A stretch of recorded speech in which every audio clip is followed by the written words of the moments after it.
शिक्षा और संस्कृति की आवाज जानी पहचानी। उत्तराखंड मुक्त विश्वविद्यालय आपके लिए लेकर आया है 91.2 एफएम पर बदलते शहर की धड़कन हेलो हल्द्वानी। दोस्तों, हेलो हल्द्वानी एक सामुदायिक रेडियो है और इसे 91.2 मेगाहर्ट्ज की फ्रीक्वेंसी पर उत्तराखंड मुक्त विश्वविद्यालय आप तक लेकर आता है। और इस रेडियो पर हम समुदाय के लिए, समाज के लिए कई तरह के कार्यक्रम लेकर आते हैं, तो वहीं विश्वविद्यालय से जुड़े हुए शिक्षार्थियों के लिए भी कई तरह की जानकारियां हम इस रेडियो पर लेकर आते हैं। फिलहाल अभी हम आपके लिए लेकर आए हैं कार्यक्रम राष्ट्र निर्माण में भारतीय सेना की भूमिका। तो कार्यक्रम के आज के इस अंक में हमारे साथ जानकारी साझा करने के लिए मौजूद हैं लेफ्टिनेंट शुभंकर मनवे। तो लेफ्टिनेंट मनवे, एक बार फिर से आपका स्वागत है हेलो हल्द्वानी के स्टूडियो में। और कैसे हैं आप? नमस्कार अनिल जी, मैं ठीक हूँ। यहाँ होना और सीमा क्षेत्रों के जीवन पर अपने अनुभव को साझा करना मेरे लिए सम्मान की बात है। तो लेफ्टिनेंट मनवे, जैसा कि जो सीमांत इलाके हैं वहाँ पर जो लोग रह रहे हैं उनके साथ आपके अपने खासे अनुभव जुड़े हैं, और जो अनुभव आपके जुड़े हुए हैं उन्हीं पर आज हम बात साझा करेंगे। तो आइए शुरुआत करते हैं बुनियादी बातों से। तो क्या आप हमें कुमाऊं क्षेत्र के सीमावर्ती गांव में जीवन के बारे में थोड़ा बता सकते हैं, और विशेष रूप से जो पारंपरिक कैलाश मानसरोवर मार्ग के साथ है सीमांत इलाका, वहाँ रहने का अनुभव कैसा होता है? हाँ बिल्कुल अनिल जी, इन सीमा गांवों में जीवन बहुत ही अनोखा है। यहाँ रहने वाले लोग अत्यधिक मेहनती है। वे कई चुनौतियों का सामना करते हैं, जिनमें कठोर मौसम की स्थितियाँ, मूलभूत सुविधाएं तक सीमित पहुंच और चयनात्मक कनेक्टिविटी शामिल है। इन चुनौतियों के बावजूद वे गर्मजोशी से हम सबका स्वागत करते हैं और उनमें देशभक्ति की गहरी भावना है।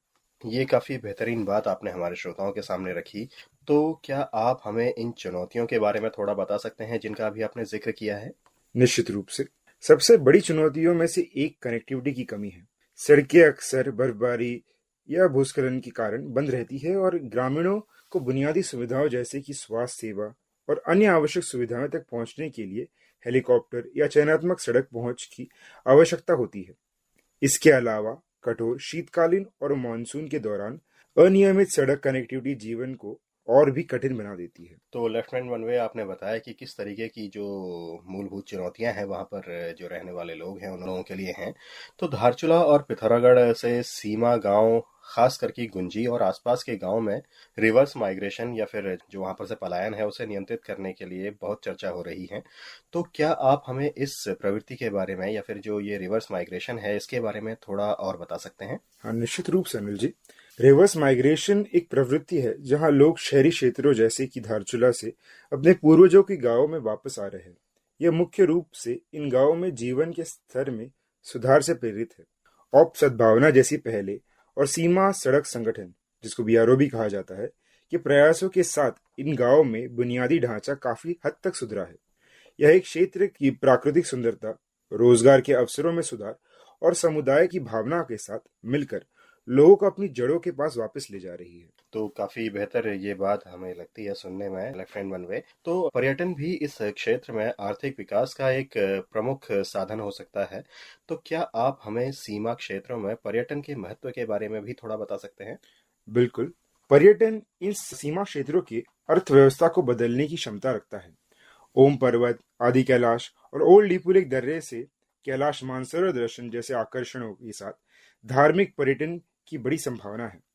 इसके अलावा इस क्षेत्र में साहसिक पर्यटन की भी बड़ी संभावना है और इसे सरकार और भारतीय सेना दोनों द्वारा बड़ा प्रोत्साहन दिया जा रहा है।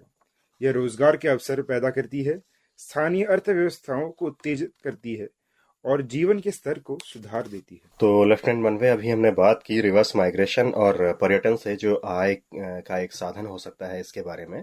तो अगर हम बात करें, टकलाकोट तक जाने वाला पुराना व्यापार मार्ग भी इस क्षेत्र के इतिहास और अर्थव्यवस्था में एक महत्वपूर्ण पहलू रहा है। तो क्या आप हमें इस मार्ग और इसके क्षेत्र पर प्रभाव के बारे में भी थोड़ा बता सकते हैं? हाँ बिल्कुल अनिल जी, टकलाकोट तक जाने वाला पुराना व्यापार मार्ग भारत को तिब्बत से जोड़ने वाला एक महत्वपूर्ण व्यापार मार्ग था। यह मार्ग सदियों से उपयोग किया जाता था और यह क्षेत्र के आर्थिक और सांस्कृतिक विकास में एक महत्वपूर्ण भूमिका निभाता था।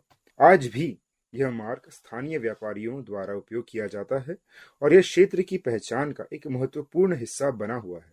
लेफ्टिनेंट मनवे, कई नए अवसरों के बावजूद सीमा क्षेत्रों में जीवन चुनौतियों से मुक्त नहीं है और जैसा कि आप पहले भी साझा कर चुके हैं, क्या आप हमें ग्रामीणों द्वारा सामना की जाने वाली जो अन्य चुनौतियां हैं और इन चुनौतियों का सामना करने में भारतीय सेना जो वहां पर जो स्थानीय निवासी हैं उनकी सहायता कर रही है, इस बारे में क्या आप हमें थोड़ा और बता सकते हैं? हाँ अनिल जी, चुनौतियां कई हैं, जिनमें कठोर मौसम की स्थितियां और मूलभूत सुविधाएं तक सीमित पहुंच शामिल है। भारतीय सेना इन चुनौतियों का सामना करने में एक महत्वपूर्ण भूमिका निभाती है। औप सद्भावना जैसी पहलों के माध्यम से हम ग्रामीणों को सहायता प्रदान करते हैं, जिससे चिकित्सा, देखभाल, शिक्षा और बुनियादी ढांचे का विकास शामिल है। हम सीमा सड़क संगठन बीआरओ के साथ मिलकर क्षेत्र में कनेक्टिविटी और बुनियादी ढांचे में सुधार के लिए भी काम करते हैं।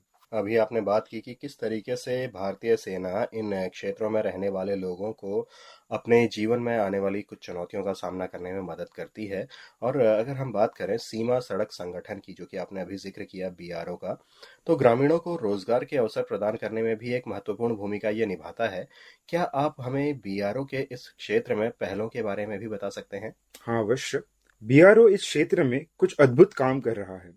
वे ग्रामीणों को रोजगार के अवसर प्रदान करते हैं और क्षेत्र में सड़कें, पुल और सुरंगों के निर्माण में महत्वपूर्ण भूमिका निभाते हैं, जिससे सीमा क्षेत्र में कनेक्टिविटी में कई गुना वृद्धि आई है। तो लेफ्टिनेंट मनवे, ये एक बेहतरीन बात और एक रोचक बात हमारे श्रोताओं के लिए रही है। और हमारे श्रोताओं के साथ अपने अनुभव आपने साझा किए और इस बारे में हमारे श्रोताओं तक काफ़ी सारी जानकारी आपने साझा की। इसके लिए आपका हमारी तरफ से और हमारे श्रोताओं की तरफ से बहुत बहुत धन्यवाद।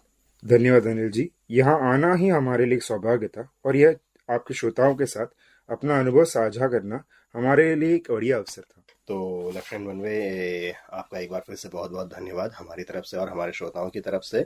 और दोस्तों, आज के प्रसारण को समाप्त करते हुए हम उत्तराखंड के सीमा गांव में रहने वाले लोगों की दृढ़ता और निर्धारण की याद दिलाते हैं।